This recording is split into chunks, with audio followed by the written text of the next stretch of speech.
there's not really a good argument for a continued hold. If they do decide to hold, I'd like to see what that argument is.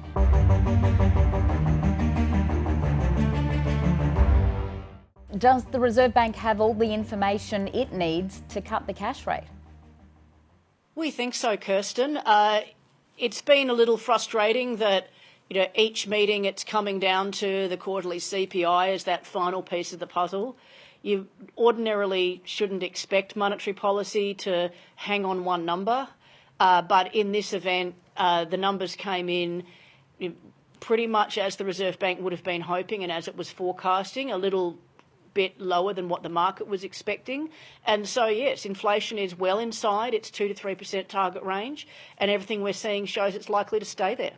Does that mean you expect the board's decision in August will be a unanimous one? That's what we expect, yes. We think that the members who voted to hold last time around would have included the Governor and the Deputy Governor. We'll never know for sure, but that's what we believe. And we suspect that when they change their vote, the external members that voted with them will also switch their votes and will have a unanimous vote along with the three who voted for a cut last time around. There isn't really a strong argument to wait now. Inflation's well within the target range. It's looking like it's staying there. Quarterly reads of 0.6 or 0.7 are the kind of thing you're looking for. And, we're also seeing perhaps the beginnings of a little softening in the labour market. So there's no real reason to keep policy as tight as it currently is. There's no reason to rush, but it is time to start reducing that restrictiveness of monetary policy a little further. Is there an argument to cut by more than 25 basis points? We don't think so, Kirsten. I think this is really about the timing of the cuts rather than having a really fast pace. They said they wanted to be cautious. We're not that far from where the RBA needs to be, so they don't need to rush. They don't even need to do back-to-back cuts. If they do cut in August, we're expecting them to cut again in November, not in the intervening end September meeting. How many more rate cuts do you expect in this cycle, keeping in mind what the minutes from the July meeting revealed about the likely neutral rate being higher than many commentators have expected? Well, we would regard something in the low 3 point somethings as broadly what you would expect to be neutral. But we also think that the Reserve Bank isn't getting hung up on what is actually an invisible number. There's a lot of uncertainty. The estimates that they have are very uncertain, and the different models that they have are giving very different answers. So we don't think they're putting a lot of weight on that. What the Reserve Bank was saying with that comment was, don't overinterpret, don't put too much weight on, the graph that we show of all our different models. It's not as clear cut as that. In terms of what we're actually expecting, as I mentioned, we are expecting them to cut again in November as well as in August. But then because we're thinking that inflation will come down further than what the RBA currently expects, we think they'll get to the end of this year and say, oh, actually, inflation's sort of undershooting where we wanted it to be.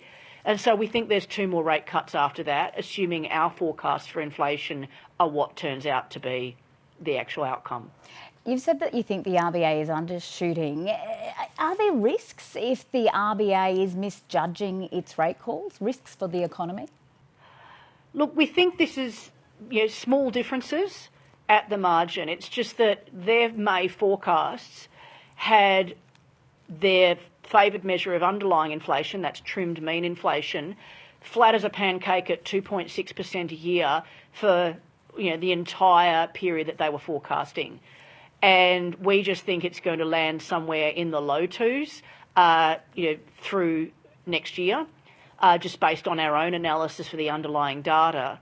And if we turn out to be correct about how inflation is going to play out, well, then they'll conclude that they need to do more. I wouldn't necessarily call it like a big policy mistake. It's just really just sort of differences at the margin that if things turn out differently, they'll have to do something differently. Is the RBA now playing catch-up?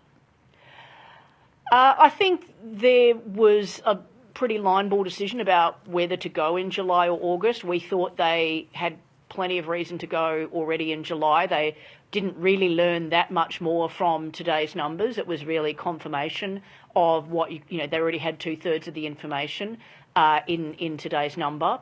That said, 5 weeks difference isn't really a big deal. And, now that they're back on that August, November, sort of every quarter kind of path, that's actually what we were expecting. So we wouldn't regard them as being particularly behind the eight ball with this decision, assuming they do actually go forward with a rate cut next month. If for some reason the Reserve Bank holds the rate steady once more, and with financial markets now pricing in a 93% chance of a cut, is the RBA's credibility going to be called into question? Well, we don't think it will come to that. The Governor did make it very clear in her public comments since the meeting that it was really a matter of timing rather than of whether they would cut rates. And just a majority of the board members wanted that additional confirmation of the Q2 data. And so I think, we don't see a good reason to continue holding.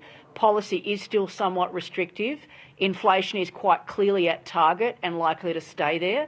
That's not a mix that you need to see. You don't need policy restrictive when inflation's already at target.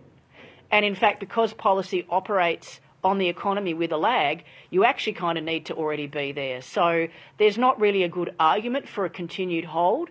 If they do decide to hold, I'd like to see what that argument is. Luci Ellis, thank you. Thanks very much, Kirsten.